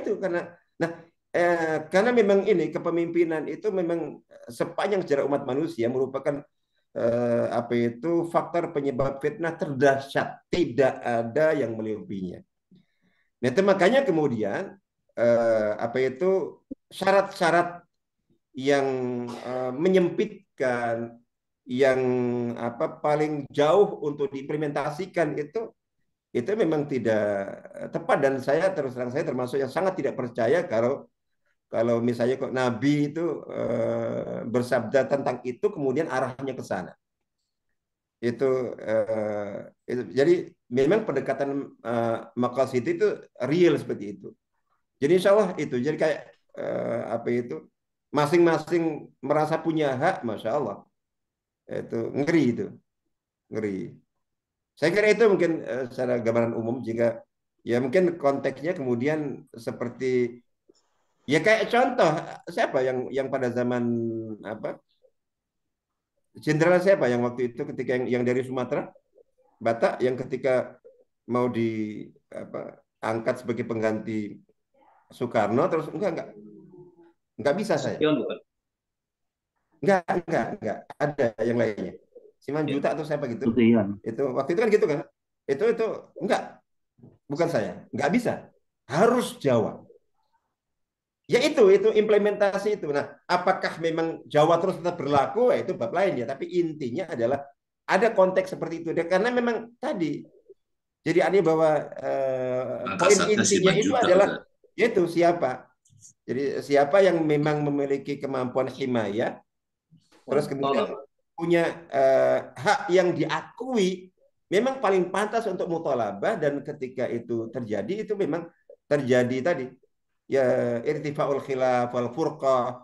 Jadi audatu itu poin inti. Karena itu kepentingan yang paling utama untuk sebuah kepemimpinan. Barakallahu fikum, mohon maaf. Assalamualaikum warahmatullahi wabarakatuh. Waalaikumsalam Waalaikumsalam. warahmatullahi wabarakatuh. Luar biasa, mantap Ustaz Muzaffar. Tanggapan yang luar biasa ini.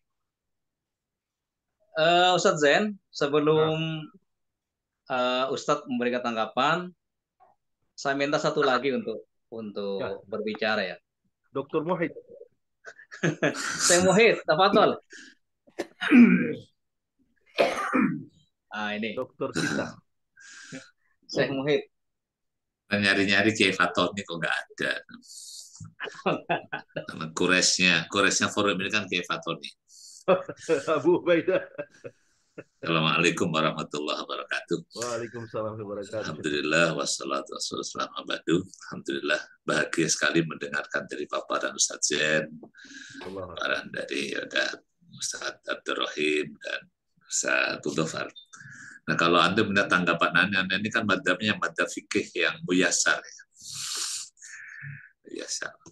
Jadi misalnya kalau wa in sohal hadis, kalau toh jadi betul bahwa hadis itu sahih dan ada, kan kita juga perlu mendudukkan apakah ini hadis min Muhammad Rasulillah atau min Muhammad ibnu Abdillah. Ya. Jadi kalau kita baca itu kan karena juga ada di inna ma'na basyarum mislukum.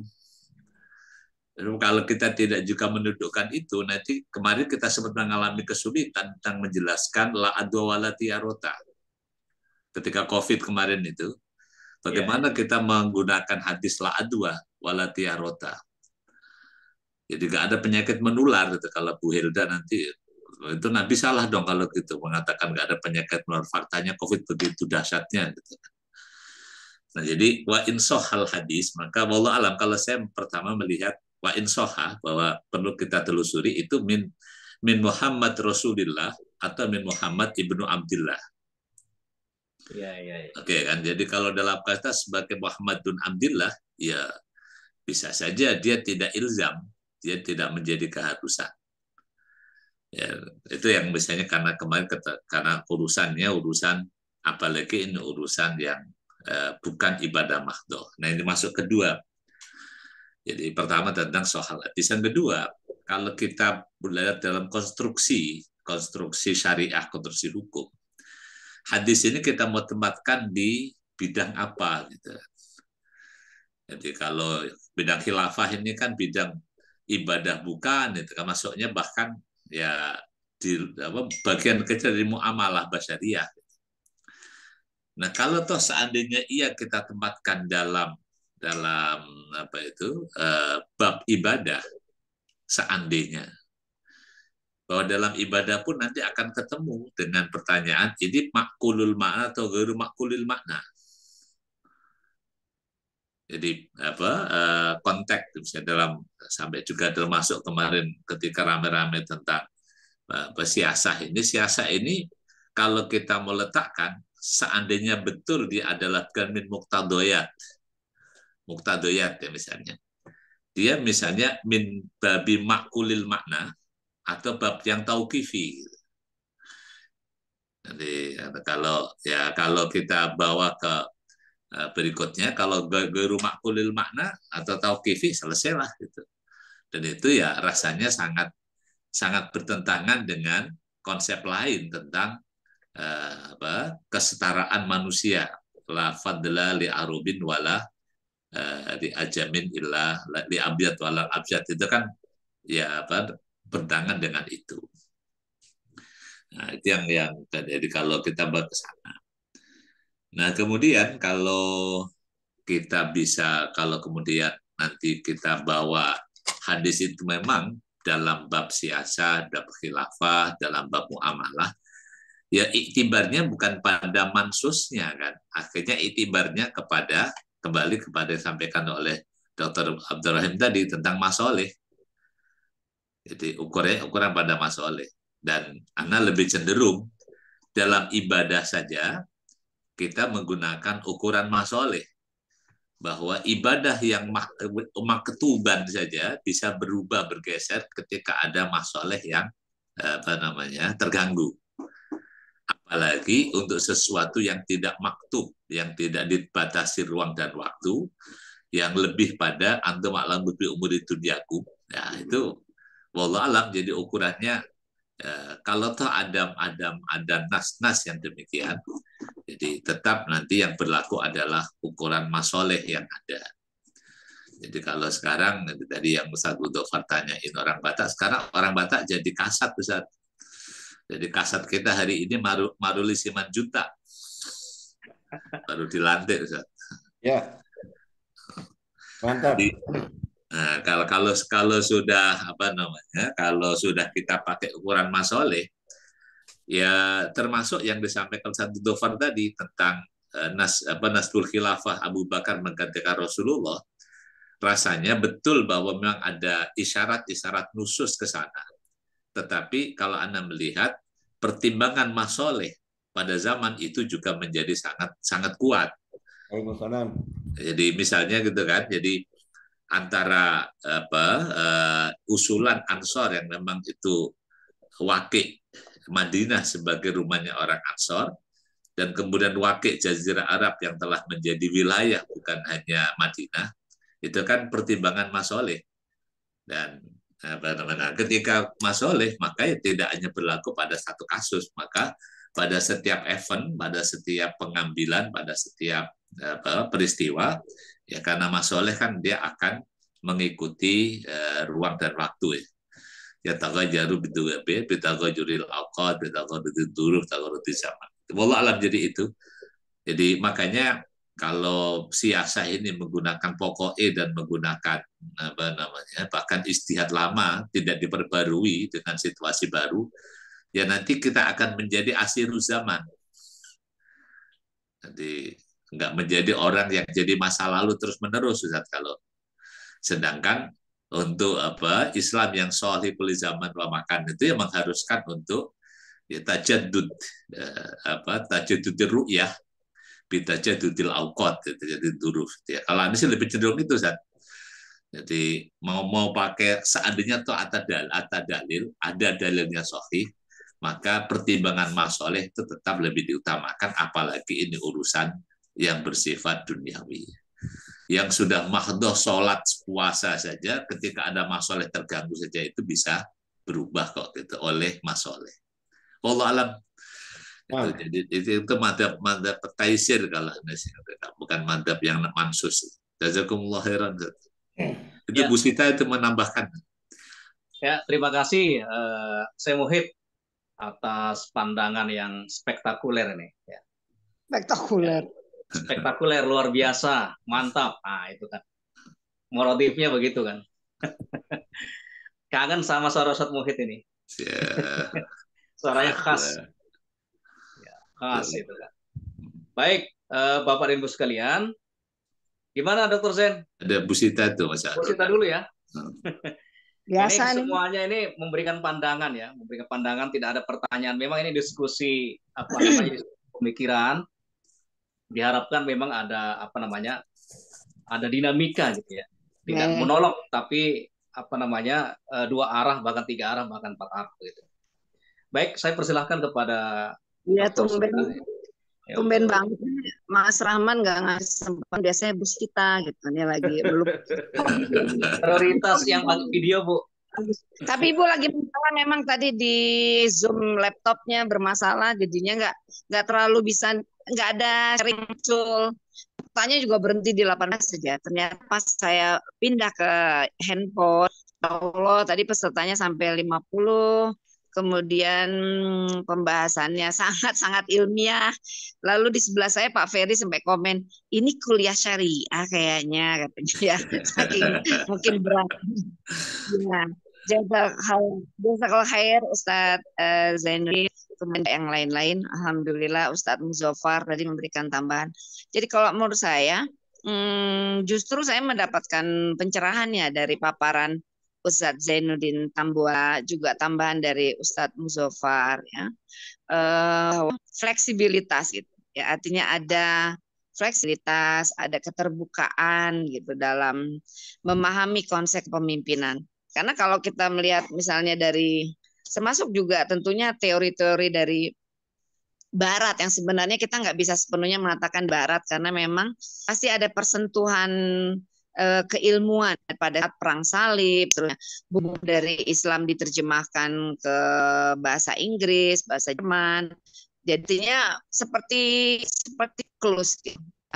Dari sana dulu Islam menerjemah buku filsafat Yunani, kemudian pada masanya Islam berjaya, mereka yang menerjemahkan buku. Nah, kembali kalau soal dinasti, kalau kita bicara tadi apakah kaitan dengan Quraisy, berarti juga bicara tentang tentunya asobia ya, kesukuan, kemudian dinasti. Nah, itu kaitan yang contoh ya, misalnya kita lihat pada masa dinasti Umayyah atau Abbasiyah atau Utsmaniyah, pasti nggak semua kepemimpinannya itu menonjol gitu ya, atau memiliki kelebihan. Karena mungkin kita mengenal yang lebih banyak top leadernya, Rashid, Harun Abdul Hamid II, dan seterusnya. Dan kalau bicara misalnya konsep kepemimpinan yang mungkin nasab atau dinasti, kita sudah mengenal itu, Umayyah, Abbasiyah, Utsmaniyah, seterusnya. Dan kalau saya melihat dari perspektif ilmu politik, itu hal yang biasa saja, itu masalah mazhab aja, masalah mazhab, bahwa politik dinasti itu lazim di India, keluarga Nehru, Gandhi, juga di Amerika, klan-klan Kennedy dan lainnya. Tapi tidak lazim di Eropa. Sama seperti beda Daud Olu, Evan waktu itu menginginkan perubahan ke sistem presidensial. Daud Olu mundur jadi Perdana Menteri karena dia maunya tetap ala Eropa. Terjadi perbedaan seperti itu. Cuman tidak dibawa karena pribadi, karena begitu Erdogan menikahkan putrinya Sumaya, aksinya diantaranya Daud Olu. Nah, kembali ke soal kepemimpinan. Kalau kita teori Weber misalnya, ada jenis kepemimpinan tradisional, itu berdasarkan nasab, dinasti, ya, mendapatkan otoritasnya otoritas tradisional. Lalu ada kepemimpinan karismatik, ya, karena kelebihan intelektual, kelebihan dana, keutamaannya ada segitu. Ada juga kepemimpinan legal rasional, kepemimpinan yang berdasarkan ya pemenang dari komisi itu. Itu teori Weber. Kalau teorinya Byrne, ada kepemimpinan transformasional dan kepemimpinan transaksional. Nah, kepemimpinan transformasional itu kok susah bener transaksional ya. Itu adalah orang yang punya visi, memiliki visi, pemimpin bisa mengkomunikasikan, mendeliver visinya dengan jelas. Pemimpin harus bisa membangun kepercayaan dengan tindakannya yang tegas dan konsisten. Transformasional memiliki pandangan positif. Nah, kalau pemimpin transaksional itu lebih kepemimpinan yang terkaitnya adalah ya kaitan dengan transaksi gitu. Nah, kalau kepemimpinan yang tipe lagi pemimpin itu ada demokratis, itu berarti partisipatif, makanya ada power sharing. Nggak mungkin gitu. Zaman dulu khalifah itu memegang juga pengadilan, legislatif, eksekutif, gitu, pembuat undang-undang, pelaksana undang-undang, juga jadi hakim. Maka kemudian ada yang disebut power sharing, ya, itu gratis atau bebas atau laissez-faire yang ya longgar, kemudian tidak ada seolah-olah otoritasnya itu benar-benar sangat rendah. Itu aja sekilas, jadi cuman mengatakan bahwa banyak perspektif dan apa disampaikan Ustadz Zainuddin Tambuwala itu hanya untuk menegaskan bahwa selalu terbuka ruang diskusi gitu dalam konteks kekinian kita membahas model kepemimpinan gitu. Kalau misalnya kadang ada orang yang sederhana dalam pilpres ini, pokoknya saya maunya oleh pribumi, nggak mau dengan itu juga satu hal yang bisa didiskusikan. Atau saya dulu pernah mendengar Ustadz Hilmi almarhum rahimahullah, ya Sita kata Quraisynya Indonesia ya Jawa. Nah itu tahun berapa waktu beliau ya. Terus ada kita aja sekedar membahas poin.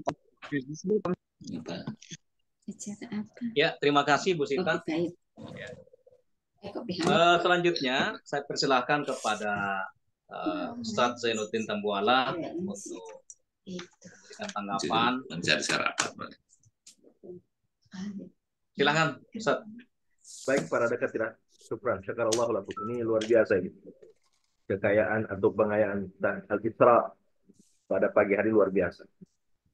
Yang pertama, alhamdulillah, saya tadi ketika Ustadz Muhid menyebut antum alamu bi umuri dunia dari Rasulullah SAW, ini memang benar dalam masalah politik, ini masalah dunia kan.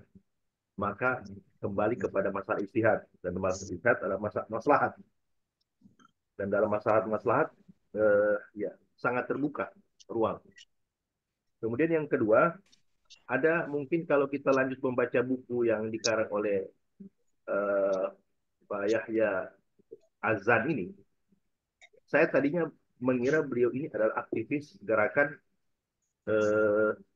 Zaidiyah, tapi ternyata saya ikuti tidak juga gitu. Nah, beliau juga memberikan paparan yang menarik di sana bagaimana perkembangan pemikiran aliran Zaidiyah yang begitu sangat terbuka sekarang ini. Bahkan mereka yang tadinya hanya memproteksi dalam hal keluarga Zaidiyah saja, Zaid bin Ali saja, tapi di akhir itu dia mengatakan Zaidiyah itu sudah berkembang. Yang ada pemerintahan Yaman sekarang termasuk Zaidiyah itu, dia bilang siapapun yang punya kapabilitas itu layak untuk memimpin, silahkan gitu. Dan tentunya kajian-kajian seperti ini insya Allah kita membaca ulang bagaimana Utsmaniyah Ottoman yang juga mungkin mereka dari generasi ke generasi mewarisi secara keturunan mereka itu mungkin juga faktor itu juga gitu, al-asabiyah tadi gitu. Benar kata Ibnu Khaldun dalam mukadimahnya ya. Saya kira alhamdulillah yang terakhir ketika membaca hadis Rasulullah SAW yang saya awali tadi tentang khilafah, di sana disebut akan kembali muncul khilafah ala manhaj nubuwah. Nah, ini yang kita perlu, bukan hanya datang turun dari langit, tentunya kita persiapkan segala-galanya tentang pemikiran generasi yang ke sana, dan mungkin insya Allah bagian itu adalah kita juga memberikan kontribusi ya kepada generasi yang ke depan. Yang Rasulullah sampaikan takunu kaza, pada akhirnya beliau mengatakan wasatakunu summa takunu khilafah ala manhaj nubuwah. Oh, kama qala sallallahu alaihi wasallam. Mudah-mudahan insya Allah itu penyampaian dari kami. Mudah-mudahan insya Allah ini bermanfaat buat saya pribadi, tambahan dari para masyayikh tadi, dan insya Allah adalah keberkahan lagi-lagi insya Allah kita dapatkan insya Allah. Dari saya. Allahumma musta'an. Assalamualaikum warahmatullahi wabarakatuh. Waalaikumsalam warahmatullahi wabarakatuh. Waalaikumsalam warahmatullahi wabarakatuh. Terima kasih Ustadz Zainuddin Tambuwala ya. Kita sudah berada di penghujung acara ya. Tapi ada pertanyaan yang menarik ya. Ada pertanyaan yang menarik ini dari salah seorang peserta di chat ya. Ini bisa ditanggapi oleh semuanya, terutama oleh narasumber kita ya. Ini ada pertanyaannya, saya baca. Apakah mungkin negara Indonesia menjadi negara final atau yang memberi finishing touch dalam proyek panjang pembebasan Palestina? Mungkin bukan militer, tapi kekuatan politik ya, dan seterusnya. Nah, itu ada pertanyaan yang menarik itu di kolom chat ya. nanti bisa ditanggapi juga gitu ya.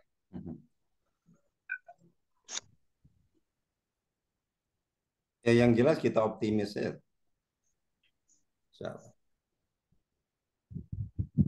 Yang mohon maaf kalau saya ya kalau yang hal seperti itu kan lebih akhirnya kemudian ya kalau perdebatan dari sisi kemungkinannya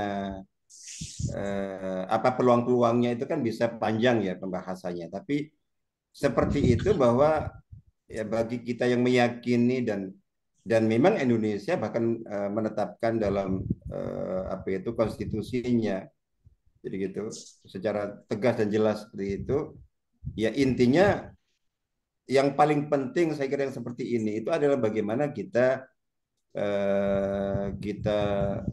berperan gitu atau menyiapkan diri ke sana. Wa'idulahum mastata'tum min quwwah itu saya kira yang berlaku.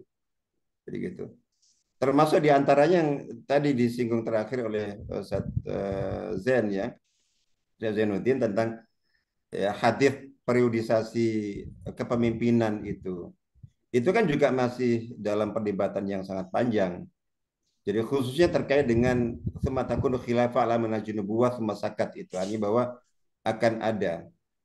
Di mana saya secara pribadi untuk saat ini itu lebih cenderung kepada pandangan atau pendapat bahwa yang dimaksudkan itu adalah apa? Jadi kekhilafahan yang akan muncul itu di tangan Imam Mahdi.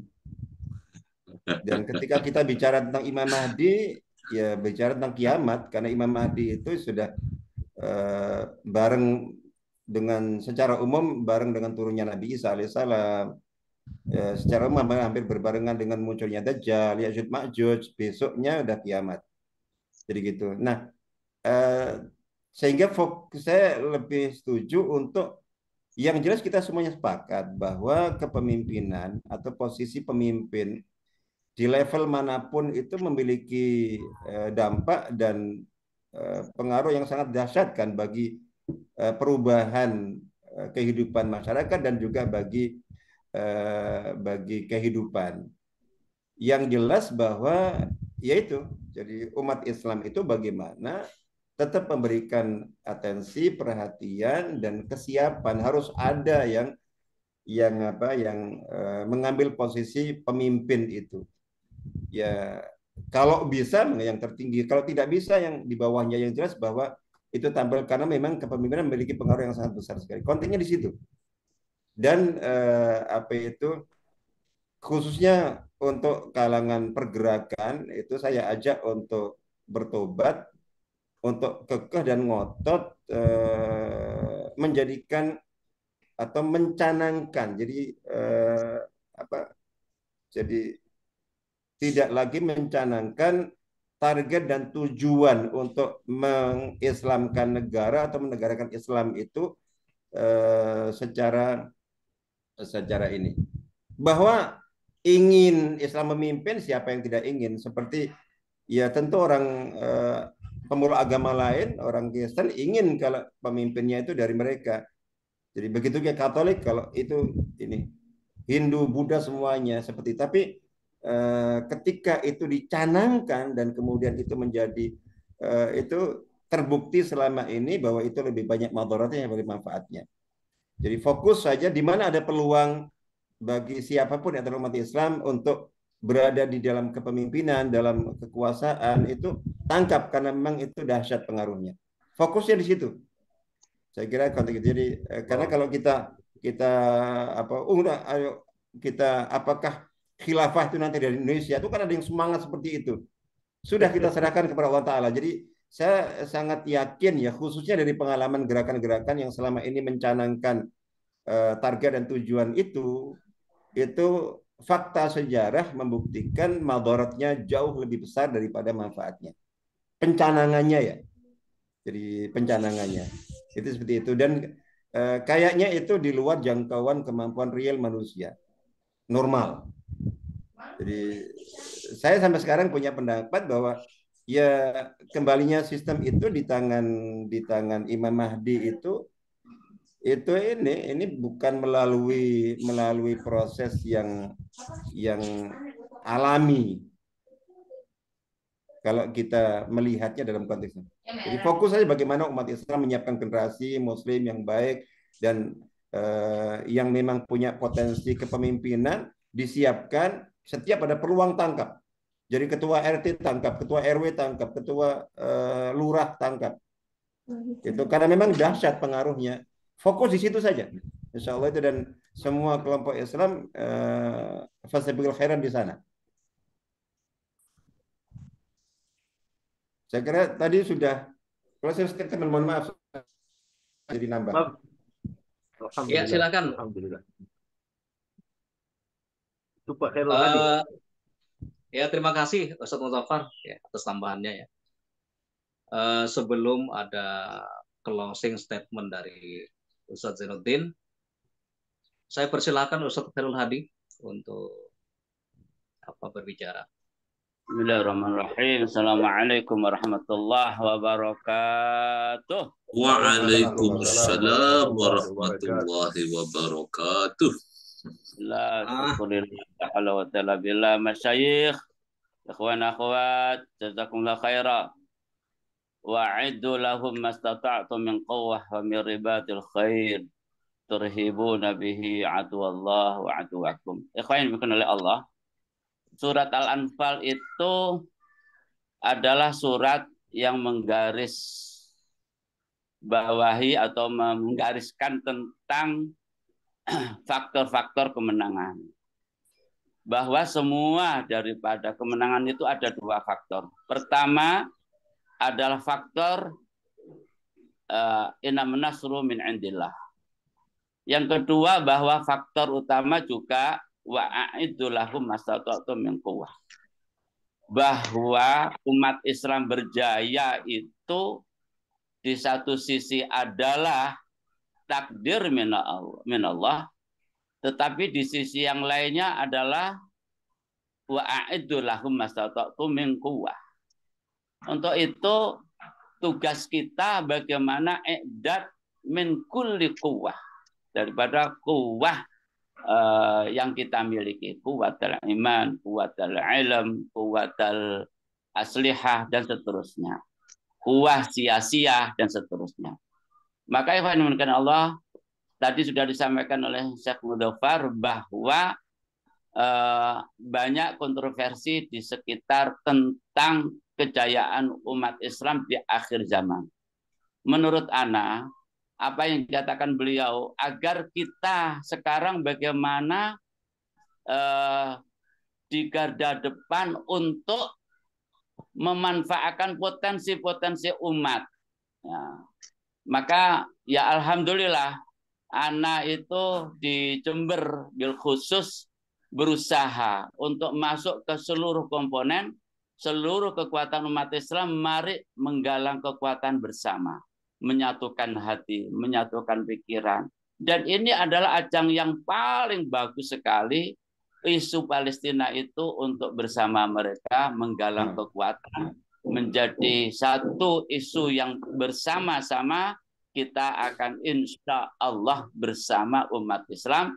Dan mereka, orang-orang yang mereka tidak senang dengan kekuatan untuk menggalang kekuatan isu Palestina, kita anggap mereka harus kita dekati, kita gandeng mereka supaya mereka tidak dibawa oleh kekuatan yang lainnya, yang itu adalah menjadikan jadi konfrontasi di tubuh umat Islam.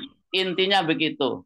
Wallahu muwaffiq ila aqwamit thoriq. Assalamualaikum warahmatullahi wabarakatuh. Waalaikumsalam warahmatullahi wabarakatuh. Jember mantap. Masya Allah, luar biasa. Satu kata. Kuresnya Jatim. Koresnya Jawa Timur. Kos dari Jember luar biasa nih. Insya Allah. Barakallahu fikum. Ya, terima kasih Ustaz Khairul Hadi. Masya Allah. Selanjutnya saya persilahkan untuk Ustaz Zainuddin Tambuwala memberikan closing statement dari diskusi ini. Silakan Ustaz. Kawan, Syekh. Masya Allah. Baik. Terakhir, Rasulullah SAW bersabda, Allahumma shalli wa sallam alaihi. Inna ruhal islami dairah, faduru ma islami haisudar. Masya Allah. Sesungguhnya ruang-ruang keislaman terus berlanjut, maka insya Allah kita bersama keislaman dimanapun kita berada, insya Allah. Masya Allah. Masya Allah. Dan dalam segala hal kita insya Allah tentunya mengharap banyak manfaat, insya Allah dimanapun kita berada. Itu saya barangkali Syekhna. Barakallahu fikum. Atamat tabi hudurikum. Barakallahu fikum. Masya Allah. Barakallah. Jazakumullah khairan. Syukran. Ya, luar biasa. Closing statementnya adalah singkat padat ya, sesuai dengan pepatah Arab, khairul kalami ma qalla wa dal. Sama Azhari. Hidup Lipia. Asobiyah Lipia. Penting zat asobiyah. Asobiyah Asobiyah itu Lipia. kuat. Masya Allah. Yang nggak boleh itu asobiyah yang melemahkan. Kalau asobiyah menguatkan penting. Ya.